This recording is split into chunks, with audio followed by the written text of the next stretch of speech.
خبربین کے تمام دیکھنے والوں کا السلام علیکم ورحمۃ اللہ وبرکاتہ۔ امید ہے آپ جہاں کہیں بھی ہوں گے خیر و عافیت سے ہوں گے۔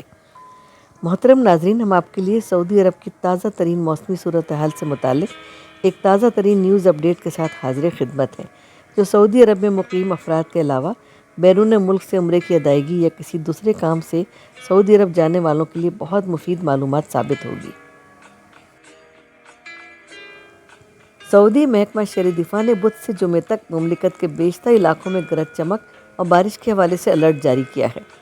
محکمہ شہری دفاع کا کہنا ہے، سعودی شہری اور غیر ملکی بارش سے بچاؤ کے لیے احتیاطی تدابیر پر عمل کریں اور خود کو محفوظ مقامات تک محدود رکھیں۔ محکمہ شہری دفاع نے بیان میں کہا ہے کہ سیلاب والے مقامات، وادیوں اور نشیبی مقامات کے قریب نہ جائیں۔ ایسے مقامات پر جہاں بارش کا پانی جمع ہو جاتا ہے، تیراکی کا شوق بھی نہ کریں۔ بارش کے دوران سوشل میڈیا سمیت مختلف ذرائع ابلاغ کے توسط سے جاری کی جانے والی ہدایت کی پابندی کی جائے۔ شہری دفاع کا مزید کہنا ہے، مکہ مکرمہ ریجن میں درمیانی درجے سے موسلا دھار تک بارش اور ژالہ باری کا امکان ہے۔ سیلابی صورتحال کا بھی خدشہ ہے۔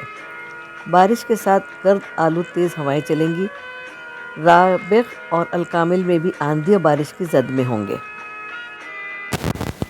مدینہ منورہ، تبوک، الجوف اور شمالی حدود ریجن کا بھی بارش، ژالہ باری اور گرد غبار والی تیز ہواؤں سے متاثر ہونے کا امکان ہے۔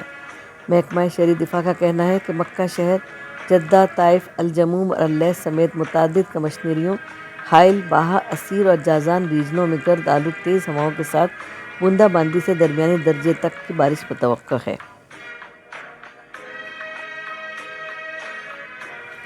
غیر یقینی موسم اور موسلادھار بارش کے خدشے کے باعث آج جدہ کے تمام اسکول بند ہیں، جبکہ آن لائن تعلیم جاری ہے۔ سبق ویب سائٹ کے مطابق جدہ کے علاوہ ینبوع اور العیس کے علاوہ قرب و جوار میں بھی آج اسکول بند رکھنے کا فیصلہ کیا گیا ہے۔ محکمہ تعلیم نے کہا ہے کہ محکمہ موسمیات کی پیشگوئی کے مطابق آج جدہ، ینبوع اور العیس کے علاوہ قریبی علاقوں میں گرج چمک کے ساتھ موسلادھار بارش کا قوی امکان ہے۔ طلباء اور اساتذہ کی سلامتی کے لیے آن لائن تعلیم کا فیصلہ کیا گیا ہے، جبکہ انتظامی عملہ بھی آن لائن ڈیوٹی دے گا۔ اس طرح کا فیصلہ محکمہ تعلیم، رابغ اور خلیص نے بھی کیا ہے، جنہوں نے آج اسکول بند رکھنے کا اعلان کیا ہے۔